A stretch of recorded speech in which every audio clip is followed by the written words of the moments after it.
A ver, de rápido, ¿qué trae la reforma electoral? Mira, básicamente hay que decirlo así. Lo que más ha causado estridencia es la reestructura de los órganos electorales. Esto es, donde se propone una disminución del número de consejeros, la desaparición de lo que se denominan los institutos locales, de los tribunales electorales, y se está proponiendo desde la iniciativa del presidente una reducción aproximada de 50,000 millones de pesos. Por otro lado, también la oposición ha presentado un paquete de reformas que incluyen las segundas vueltas, la existencia de una vicepresidencia, el voto electrónico, etcétera, cosas que al final del día se deben debatir. Pero creo que hay algo fundamental, Paco. Tú decías Parlamento abierto. ¿Qué es el Parlamento abierto para que la gente lo entienda en buenos términos? Es la posibilidad que se tiene de un diálogo, de una conversación ampliada, no solamente entre las élites políticas ni los mismos de siempre, sino que aquí en estos parlamentos abiertos se escucha a expertos, a personas que pertenecen a la organización, a organizaciones civiles, etcétera, y esto permite una mayor difusión, que las respuestas, que los consensos sean por diálogo. Obviamente fue propuesta en su momento una moratoria constitucional por parte de la oposición, pero poco a poco se ha ido dando cuenta que es necesario también resolver estos temas. Y lo importante no es si hay un patrimonio de las opiniones electorales. Ni consejeros ni magistrados tienen la única voz, sino también esto ha demostrado que hay una apertura total hacia la ciudadanía, hacia expertos, postulantes de la profesión, etcétera, y eso va a permitir nutrir y sobre todo acercar, y eso es muy importante, acercar la justicia electoral, la materia electoral, que parece muchas veces algo muy complicado que la gente no entiende y cree que se agota en las elecciones, pero hay más vida más allá de las elecciones, y creo que eso es muy importante, y el único consenso que creo que podría haber dentro de la sociedad es que requerimos una democracia con menos costos. Esto es, ¿se hace necesaria una reforma electoral? Necesariamente, mi querido Paco, a pesar, y esto es muy importante, ninguna defensa de las instituciones puede traer consigo un claudicar en la discusión pública.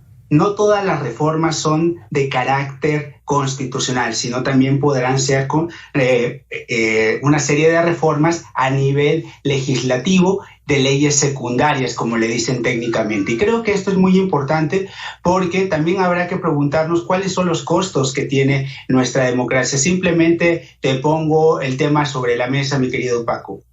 Cuando tú revisas la labor de los tribunales locales, ves simplemente presupuestos muy dispares. Por ejemplo, en el Estado de México, tribunales que te piden más de 300 millones de pesos, lo cual no está homologado con otras entidades federativas. Creo que ahí es donde hay necesidad de ajustar las tuercas, establecer una fórmula única para poder determinar si se decide dejar estos tribunales locales o incorporarlos al Poder Judicial de la Federación. Hay muchas alternativas y creo que lo importante no es un no rotundo a la reforma electoral, sino que debe ser el espacio para que se creen mejores soluciones, y esto es lo importante. Perfecto. Si te parece, Jorge, con esto vamos a arrancar este espacio que vamos a estar teniendo cada semana. Dos temas que me gustaría que platicáramos en la próxima intervención: el tema de la vicepresidencia, ¿está o no en la reforma electoral? Y este tema que tú mencionaste, las segundas vueltas, ¿qué tan cerca estamos o no de las segundas vueltas y qué pueden aportarle a la democracia en nuestro país? ¿Te parece? Por supuesto, mi querido Paco, y yo lo que te diría es lo siguiente, y me tocó en lo personal estar en ese foro de las segundas vueltas, sí. Y lo que básicamente se discutió fue los pro y los contra de este tipo de figuras, pero lo que nos has demostrado en la realidad, que más allá de segundas vueltas que generarían costos adicionales a nuestra democracia, una mayor capacitación, imagínate, si nos cuesta capacitar a las personas que van el día de la votación, imagínate convocarlas a una segunda vuelta. Entonces creo que, y eso fue uno de los consensos que se tuvo dentro del grupo de expertos, dentro de las cuestiones que se expusieron, que no eran necesarias las segundas vueltas. Y no es el tiempo, no es un no concluyente, pero por las condiciones que tiene el país no es necesaria, porque lo que se debe de resolver son los conflictos postelectorales. Y te pongo simplemente algunos puntos sobre la palestra. ¿Qué hubiera pasado en la elección del año 2006 si hubiéramos tenido un árbitro electoral que hubiera sabido atemperar los ánimos y además hubiéramos tenido una causal de apertura de paquetes electorales? Esto habría hecho otra historia del voto por voto, casilla por casilla. Vámonos al 2012, mi querido Paco. ¿Qué hubiera ocurrido, no, si hubiéramos tenido una fiscalización en tiempo real y hubiéramos detectado el rebase de topes de gastos? Esto es, que se gastó más allá de lo permitido a través de lo que la gente conoció como las tarjetas Monex. Claro. Esto nos demuestra que cuando apuntalamos y ajustamos las tuercas en materia electoral, se pudieron haber evitado estos conflictos postelectorales sin necesidad de segundas vueltas.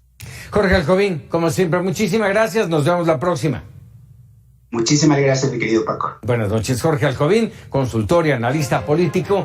Vamos a hacer una pausa y ya volvemos.